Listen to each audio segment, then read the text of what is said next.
Hi, my name is Cameron Carlson with AnimeOnLocation.tv. I'm here at Ohayocon 2014. I have with me Mrs. Lisa Ortiz. How are you doing, hon? I am doing fantastic. Really excited to be here again. So yeah, jazzed. Awesome. Now, the last time you, I, or any in the group got to talk, we was at ColossalCon last year. How have you been doing since then? I've been good, busy, very, very busy, but very happy about it. So feeling very good, except for a couple of bumps, which I'm sure little travel things, which I'm sure we'll talk about later. But it's all good. Which does lead into the next question. You had some fun travel. How is that going? Yeah, so 2014 kind of started off with a bang, as it were. I got stuck in a blizzard in Florida, of all places. So I had 56 hours of travel delay going to Sands of Anime, which was out there, and it was the most crazy trip. I'm actually still wearing, whenever it snows, I wear my blizzard earrings in honor of them. I don't know if you can see them, but they're snowflakes over here. So that's sort of my Hercules kind of thing. But I kept myself sane by posting on Facebook and Twitter and all that stuff. And thankfully, coming here, there were no delays whatsoever. So it was very, very cool. It did snow today. It did, and that is why my Hercules earrings are out. Thank you. Get me home safe. That's all I have to say.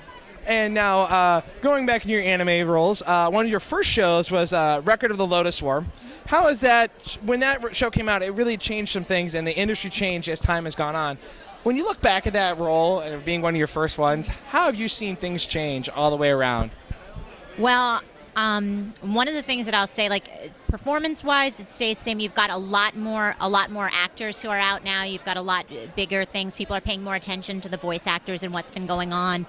But industry-wise, it's just I think that was sort of the cusp time when it was just starting to blow up into the mainstream. So a lot more, you have better production values, you have more gear, more people coming in, and just larger talent pools, which I think is really fantastic. But for the approach to things, I think, and obviously a lot more is being broadcast than it was before. So I think it's changed a lot in that respect. So. And going on that, another big groundbreaking title was Berserk, and it took on a lot more of a darker, mature tone than what had been previously been pushed out there. It's more kiddie friendly, bright and bubbly. But here comes Berserk. It's bloody, it's gory, it deals with adult themes and maturity. So, being an opportunity to work on that, how do you feel knowing that you were part of that whole push to start going, okay, it's not just for kids anymore, it's meant for pretty much everybody? I have to say this because it's kind of weird. I kind of feel like I've been in a lucky part in the industry because I've had a lot of what I'll call gateway projects that I've worked on that kind of open stuff up. Because I had Lotus that came out, I had Slayers, which sort of boomed, then we did Pokemon. But the thing about Berserk is what you're saying, it kind of brought this darker, more real sort of stuff, and this whole genre of anime that people hadn't seen, and brought that out to the mainstream. So I think that was really, really cool, and it was a very, very dark, very intense, cool show. And I know my AV, they did a fantastic job of really tweaking it and making it very, very real. So that was very, very fun to work on. Well, because it was actually one of the first really high quality dubbed animes at the time for being the early mid-90s, late 90s, very, very well quality done. And now, being that you are a FourKids person, how do you think? Among others, it's changed a lot. The company started off with nothing more than an idea and working with Warner Brothers on the Pokemon series, and then changing over to Yu-Gi-Oh! And One Piece. The company's changed a lot. How do you feel with how they are at this point? Pokemon's no longer with them, unfortunately, and they're still working on a few other smaller titles here and there. So. Well, I think the company kind of separated, and a lot of work is being done through Konami now and other stuff. But what I think was really important about FourKids at the time and still is just that whatever people have to say about how things got portrayed, they brought a lot of popularity of anime to the mainstream, and they really put it on the air. They put it out there broadcasting, and they got people who would not have seen it before or who had no idea what it was into it. And so they had we had to work with network restrictions or things like that, and people have their issues with that. But I think that being a part of that and being able to bring all those stuff, I really do I know I'm being strange about this. It's really funny being especially here at this con, because I was here at one of the at the beginning, is that the industry has changed so much, but there's been so much you can see how many people are here, and then you think about shows like Ohayocon or other things. so much has done that's brought stuff out into the mainstream, and I've been really happy to be a part of that, like throughout. This con usually hits around 13,000 people. Yeah, it's crazy. And when you're trying to go to the bathroom, it's a really long line. I'm just saying. Awesome. And then now you've gotten the chance to work on producing, and now does that help your acting when you get to produce, or vice versa, either one of the two? I would say that the producing has its own, because you have your head of trying to keep everything in order, but it definitely, the directing and all that, the acting works tremendously. Like, I go in and I pull a lot about performance and things that I've done when I'm directing someone else, or when I'm approaching a project, how you're going to go into it. So I think it's really awesome to be able to take your experiences doing that and then be able to give that to an actor and know kind of where they're coming from those kind of things.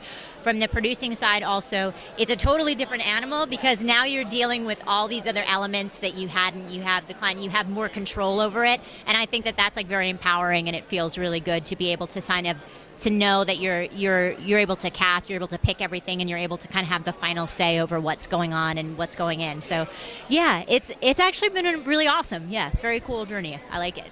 That's neat, because whenever we get an actor that also does producing or directing, it's nice to hear how one helps another. It really is cool to hear about that. And then now we're going to work a little bit on video games here. You got to work on Dungeon Hunter 4. Can you tell us about that project and how fans can potentially pick it up or see it? You can. Well, Dungeon Hunter 4 was awesome. There's a lot of other stuff and like downloads and things that are still coming on, but it was the first time we had done like a lot of a very, very large cast. It was like over 100 different roles in it. Yeah, I know. It was crazy. And so it's a very, very, very cool, very fun game. And like I said, I oversaw the whole thing, and then I directed on it. And I also played a nice ogre woman, Ogre Kai, in there. So feel free. You can check it out at the app stores. You can pick it up either on iTunes or anything else, Dungeon Hunter 4, and they're always bringing down downloads and things like that for it. So it's very, very cool. I think you can pick it up on Android too. I think so. Oh, no. Oh, yeah, you can definitely pick it up on Android, because that's what I have, and I am playing it, so it's good. It's always fun when you get to play the game you actually made. Yeah. And then now, is there any way fans can keep up with you on the net? Either a group page for fans to check out, or Twitter or Tumblr or anything like that? Yes, I've been updating everything slowly, but you can go to www. I can't even believe I just said www. That tells you how long I've been around here, okay? I know there are 3 W's, and so do you.